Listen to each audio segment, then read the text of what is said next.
À l'heure où la perte du gain semble insatiable dans bon nombre de domaines internationaux avec des chiffres vertigineux dans les transferts de football, les bénéfices engrangés par les diverses plateformes de streaming ou encore les salaires des plus grandes stars du cinéma ou du sport, le spectacle se doit d'être aussi impressionnant sur le petit écran.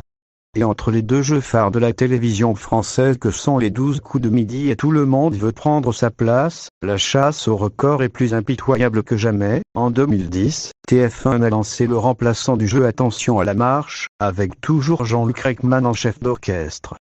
Qui aurait pu alors imaginer qu'un candidat atteindrait les 200 victoires en défendant son titre face à 3 autres candidats dans une mécanique égalitaire, à l'instar de Questions pour un champion où le champion sortant ne dispose d'aucun avantage dans le règlement officiel du jeu?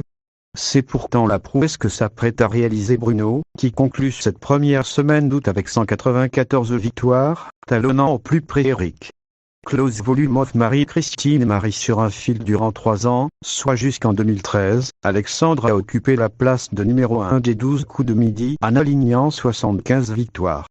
8 ans plus tard, le candidat n'est même plus dans le top 10 et 4 joueurs ont même signé un parcours double, soit un minimum de 150 succès. La cagnotte de 417 828 € du glorieux champion surnommé Alexandre le Grand apparaît bien désuète tandis que Fifou Dingo entend aligner les records. Quand il dépassera Eric, 2 autres records extérieurs au jeu attendent Bruno. En effet, la production entend récupérer de marques, à commencer par le nombre de victoires tous jeux et tous pays confondus, détenus par Marie-Christine dans Tout le monde veut prendre sa place. La championne était arrivée à remporter 213 victoires en 2018 tout en ayant cumulé 5 défaites. S'il y parvient, Bruno pourrait aussi s'emparer du record de gains détenu depuis 2001 par Marie Friedel.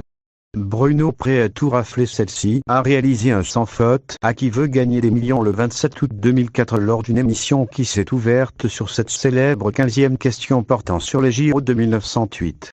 En franchissant cette somme à 7 chiffres, Bruno effacerait des tablettes la regrettée Marie, décédée 10 ans après son parcours.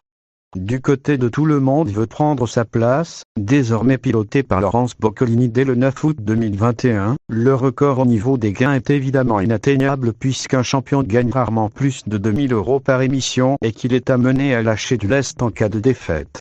En revanche, le programme pourrait être vexé de se voir dépassé au nombre de victoires tant la formule a été créée pour offrir des parcours marathoniens. Ainsi, Marie-Christine aura-t-elle un successeur dans les prochains mois?